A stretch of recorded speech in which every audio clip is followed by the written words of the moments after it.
In this video, I'm going to show you how you can easily hide and unhide apps on any iPhone running iOS 18.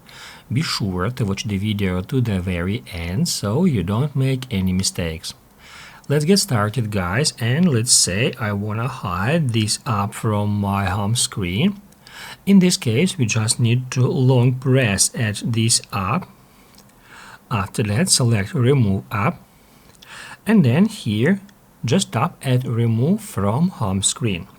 Once it is done, we can see that now this app icon has been successfully removed from the home screen, and now we cannot find it over any of our home screens. And basically, guys, the app is still installed on the iPhone, and to bring it back, we need to use search.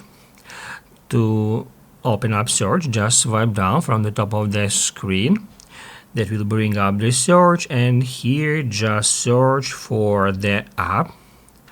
After that, long press at the app icon and then move your finger and place it anywhere at the home screen. And after that, just hit at Done to apply the changes. Basically, guys, that's how you can easily hide and unhide any app on an iPhone. And if this video was helpful for you, don't forget to hit the like button.